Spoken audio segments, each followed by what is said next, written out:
السلام عليكم اخواتي، نتمنى تكونوا بخير وعلى خير وبصحه والسلامه يا رب. اليوم ان شاء الله غنشوفوا مع بعضنا واحد الشوربه اولا صوبه ولا الشوربه كل واحد كيسميها، اللي غنزينوا بها مائده الفطور ديالنا او مائده الافطار ديالنا. كيف ما كتشوفوا بالخضر والمقرونيه اولا الشعريه. ممكن تبدلوا الشعريه بالمحيمصه اولا بلسان الطير اولا بالنجيمات اللي متوفر عندكم في المنزل.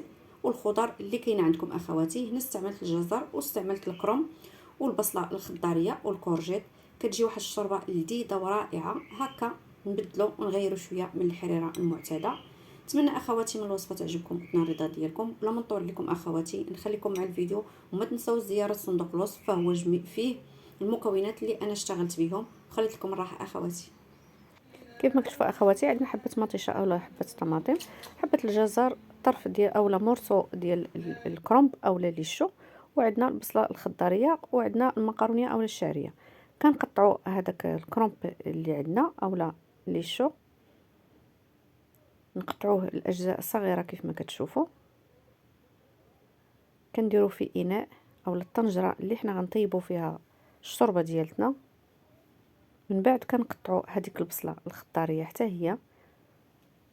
اللي عنده حبه بورو ممكن يضيف حتى البورو اخواتي.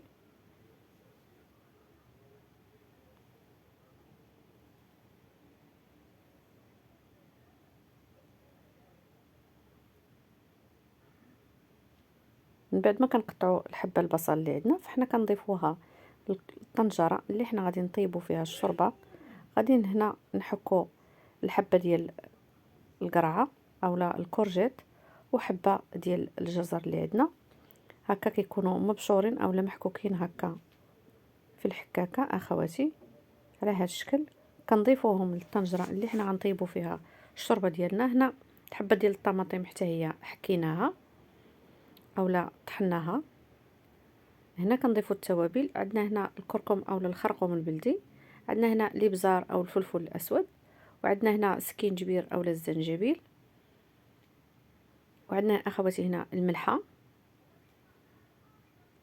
كنضيفوا معلقه ديال مركز الطماطم اولا المطيشه ديال الحك. هنا كنضيفوا الماء يكون طيب اولا غليان، الماء الكافي اللي غادي يطيب لينا هاد الخضر.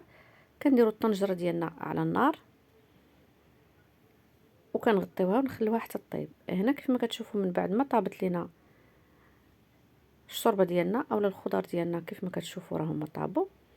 هنا اخواتي كنضيفوا الماء القياس اللي غادي يطيب لينا هذيك المقرونيه. كما قلت لكم ممكن تضيفوا لسان الطير، وممكن تضيفوا نجيمات، ممكن تضيفوا اخواتي حتى المحيمصه. هنا كنضيف واحد المعلقه ديال القزبر والمعدنوس، واحد جوج معالق ديال صلصه الصويا اولا صلصه ديال الصوجا. كتبقى اختياري اخواتي، اللي ما بغاش يضيفها ممكن ما يضيفهاش، يضيف غير القزبر والمعدنوس كافيين.